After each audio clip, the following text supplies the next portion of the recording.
Dubai में गैर मुल्कियों की तकरीबन 400 अरब डॉलर्स की जायदादों का इंकशाफ हुआ है, जिसमें पाकिस्तानियों की भी 11 अरब डॉलर की जायदादें शामिल हैं। प्रॉपर्टी लीक में दुनिया की कई सियासी शख्सियात, हुकूमती एहलकारों और रिटायर्ड सरकारी अफसरों के नाम शामिल हैं। पाकिस्तानियों की दुबई में 11 अरब डॉलर्स की जायदादें हैं। दुबई में जायदादें खरीदने वाले गैर मुल्कियों में पाकिस्तानियों का दूसरा नंबर है। प्रॉपर्टी लीक में इंकशाफ हुआ है कि 17,000 पाकिस्तानियों ने दुबई में 23,000 जायदादें खरीद रखी हैं। प्रॉपर्टी लीक में सदर आसिफ अली जरदारी के 3 बच्चों के नाम शामिल हैं। साबिक सदर जनरल रिटायर्ड परवेज मुशर्रफ का नाम भी दुबई की जायदाद के मालिकों की फहरिस्त में शामिल। प्रॉपर्टी लीक में साबिक वजीर आजम शौकत अजीज का नाम भी शामिल है। 1 दर्जन से ज्यादा रिटायर्ड सरकारी अफसरों, 1 पुलिस चीफ, 1 सफारतकार और 1 साइंसदान का नाम भी प्रॉपर्टी लीक्स में शामिल है। प्रॉपर्टी लीक्स के मुताबिक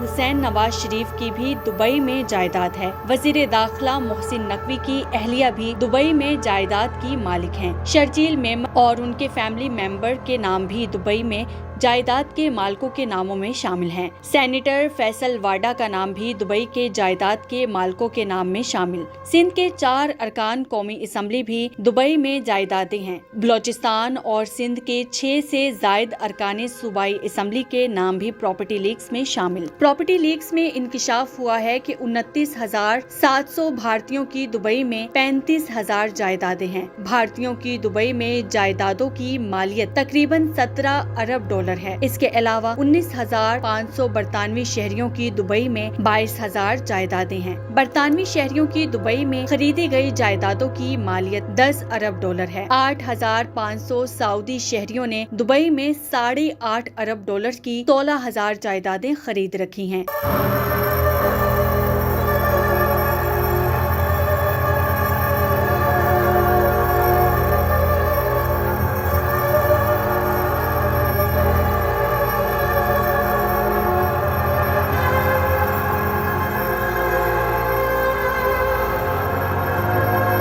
दुबई में जायदादों का ये डाटा वाशिंगटन में कायम NGO center for advanced studies ने किया। जायदादों का data organized crime and corruption report project नामी तंजीम से भी शेयर किया गया। Organized crime and corruption reporting project ने 6 माह के तफ्तीशी प्रोजेक्ट पर काम करके जायदादों के मालिकों का पता लगाया। तफ्तीशी प्रोजेक्ट पर 58 मुल्कों के 74 मीडिया इदारों के रिपोर्टर्स ने काम किया। तफ्तीशी प्रोजेक्ट से दुबई में हाल ही में कम से कम 1 जायदाद खरीदने वाले सजा याफ्ता मुजरिमों, मफरूरों और सियासी शख्सियात का पता लगाया। यहाँ इस बात की वजाहत जरूरी है कि पाकिस्तान से बाहर किसी फर्द का किसी जायदाद का मालिक होना अस खुद कोई गैर कानूनी सरगर्मी नहीं। बहुत से लोगों के पास बैरून मुल्क जायदादें होती हैं, क्योंकि या तो उन्होंने बैरून मुल्क काम किया होता है या उन एहसासों को खरीदने के लिए अपने टैक्स शुदा आमदन का इस्तेमाल किया होता है। ये उनके मुत्तालिका मुल्कों में टैक्स हुकाम के लिए है कि वो मामले की कानूनी हैसियत का फैसला करें।